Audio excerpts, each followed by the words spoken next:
آج کے نوجوان آئیڈیل کس کو سمجھیں گے؟ میرے عزیزو، دنیا آج بڑی بڑی اسکرینیں لگا کر مجرا کرنے والے ظالموں کے ناچ کو دیکھ رہی ہوگی۔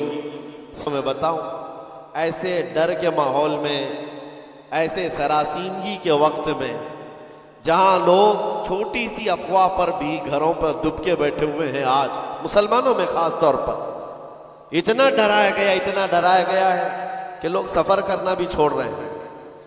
ارے نہیں، اب ایسے حالات ہو جائیں گے، ہم ٹرین کا سفر نہیں کریں گے، فلاں جگہ نہ جائیں۔ اتنے ڈر کے باوجود، ڈر تو تمہارے اندر پھیلایا گیا، خوف تمہارے اندر لایا گیا، لیکن جانتے ہو ان کے پاکھنڈیوں کی باتوں کو سنا کبھی؟ یہ گوفے میں بیٹھ کر یہ کہتے ہیں کہ 2029 میں بھارت کا پردھان منتری مسلمان بن سکتا۔ یہ ہم نہیں کہہ رہے، اور نہ ہی اس کرسی کی لالچ میں ہم دوڑے بھاگ رہے ہیں۔ جس کے پاس آیت الکرسی ہے اسے اس کرسی کی حاجت نہیں، لیکن دلوں کا خوف یہ بتاتا ہے، ان کا ڈر یہ بتاتا ہے کہ اگلے سال آنے والے ان کے لیے ہو سکتے ہیں، اور میں دعا کرتا ہوں اللہ ان کا ڈر صحیح فرما دے۔ عزیزان گرام وقار، ہر آنے والا دن تمہارے لیے بہتر ہے، لیکن شرط ہے، ایک ہی شرط ہے، کیونکہ رب تعالیٰ نے فرمایا وَلَا تَهِنُوا وَلَا تَحْزَنُوا وَأَنْتُمُ الْأَعْلَوْنَ، گھبراؤ مت، بے قرار مت ہو، تم سب سے زیادہ کامیاب رہو گے ان کنتم مؤمنین۔ شرط یہ ہے کہ تم میرے نبی کی غلامی میں آ جاؤ، ایمان والے ہو جاؤ، تب پھر تمہارے لیے ہر آنے والی گھڑی بہتر ہے، ہر آنے والی گھڑی پچھلی گھڑی سے بہتر ہے۔ شرط یہ ہے کہ ایمان کی زندگی آ جائے تمہارے، اور ایمان نہ ہو، ایمان کسے کہتے ہیں سب کو پتا ہے، حدیث رسول ہے، میرے آقا صلی اللہ علیہ وسلم نے فرمایا لا یؤمن احدکم حتی اکون احب الیہ من والدہ وولدہ والناس اجمعین، تم میں سے اس وقت تک کوئی مومن نہیں ہو سکتا کامل جب تک کہ وہ اپنے ماں باپ، اولاد اور ساری دنیا سے زیادہ مجھ سے محبت نہ کرے۔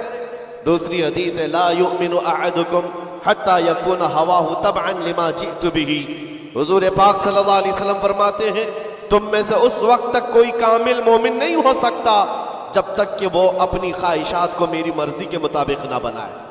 حضور کی مرضی کے مطابق جب تک تم اپنی خواہشات نہیں بناؤ گے مومن نہیں ہو سکتے، اور مومن کامل نہیں ہوگے تو پھر مدد بھی نہیں ہے۔ میں اس مومن کی بات کر رہا ہوں جس کو قرآن کہتا ہے کبھی قد افلح المؤمنون، ایمان والے کامیاب ہو چکے۔ کون سے ایمان والے؟ ایمان کی شرط اول ہے حضور کے لیے بے انتہا محبت کرنا، شرط اول ہے۔ اب آئیے ہم آج کی اس رات میں تذکرہ ان لوگوں کا کریں جن کا ذکر ہمارے ایمان کی جلا کا سبب ہے، وہ دیوان گانے عشق رسول جنہوں نے اپنی زندگیاں حضور کے قدموں میں نچھاور کر دی۔ میں نے آج یہ سوچا کہ ان کی بارگاہوں میں خراج عقیدت پیش کرتے ہوئے جوانوں کے لیے مثال رکھو۔ آج کے نوجوان آئیڈیل کس کو سمجھیں گے؟ میرے عزیزو، دنیا آج بڑی بڑی اسکرینیں لگا کر مجرا کرنے والے ظالموں کے ناچ کو دیکھ رہی ہوگی، سٹنٹ کرنے والے ان کے سامنے ہیرو بن جاتے ہیں۔ میں آج آپ کو ان جیالوں کی بات رکھنا چاہتا ہوں جو حقیقت میں ہیرو ہیں، جو پوری دنیا کے لیے ہیرو ہے۔ اس بطل جلیل کا ایک نام کافی ہے، خالد بن ولید۔ اس کی مثال دنیا لانے سے قاصر ہے۔ میرے عزیزوں، میری پوری گفتگو کا خلاصہ صرف اتنی بات پر ہوگا جو بریلی کے امام نے پکار کر کہا تھا، پھر کے گلی گلی تباہ، ٹھوکریں سب کی کھائی کیوں، دل کو جو عقل دے خدا تیری گلی سے جائے کیوں۔ آج جو گلی گلی گھوم رہے ہیں ان تک بھی پیغام پہنچاؤ، پھر کے گلی گلی تباہ، ٹھوکریں سب کی کھائے کیوں۔ آ جاؤ اس دربار میں، اس دربار کا جو سگ بھی ہو جاتا ہے، کتا بھی ہوتا ہے، وہ اپنے وقت کا مجدد بن کر کے یہ نعرہ لگاتا ہے، اس گلی کا گدھا ہوں میں جس میں مانگتے تاجدار پھرتے ہیں، اس گلی کا گدھا ہوں میں جس میں مانگتے تاجدار پھرتے ہیں۔ خسروی اچھی لگی نہ سروری اچھی لگی، ہم فقیروں کو مدینے کی گلی اچھی لگی۔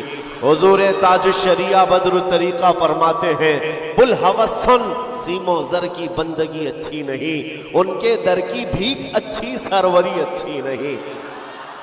جو پیا کو بھائے اختر وہ سہانا راگ ہے، یہ تاج الشریعہ فرماتے ہیں جو پیا کو بھائے اختر وہ سہانا راگ ہے۔ کیا مطلب ہے؟ جو مصطفیٰ کو پسند آئے وہی اصل راگ ہے، وہی بات اچھی ہے۔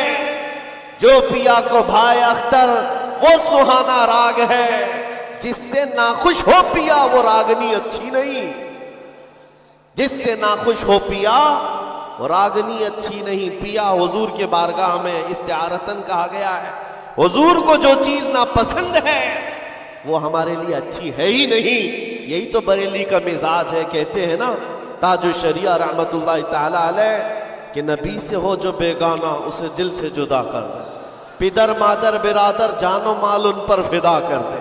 یہ سارے اشعار کا لب لباب خلاصہ کیا ہے؟ اس کا خلاصہ یہی ہے جو صحابہ کا نعرہ تھا، ہونا یہ پھول تو بلبل کا ترنم بھی نہ ہو، چمن دہر میں کلیوں کا تبسم بھی نہ ہو، ہونا یہ ساقی تو میں بھی نہ ہو خم بھی نہ ہو، بزم توحید دنیا میں نہ ہو تم بھی نہ ہو۔ خیمہ افلاک کا استادہ اسی نام سے ہے، نبض ہستی تپش آمادہ اسی نام سے ہے، دشت میں دامن کوثر میں میدان میں ہے، بحر میں موج کی آغوش میں طوفان میں ہے، چین کے شہر مراکش کے بیابان میں ہے، وہی نام پوشیدہ ہر مسلمان کے ایمان میں ہے۔ اور وہ جو نہ ہو تو اور وہ جو نہ تھے تو، یہ سارے اشعار کے بعد اب آؤ میں گفتگو کو آگے بڑھاتا ہوں۔ اسی بات پر توجہ رکھنا، پھر کے گلی گلی تباہ ٹھوکریں سب کی، اگر کسی کو ٹھوکر لگی ہے تو وہ دل پر ہاتھ رکھ کر آ جائے آج۔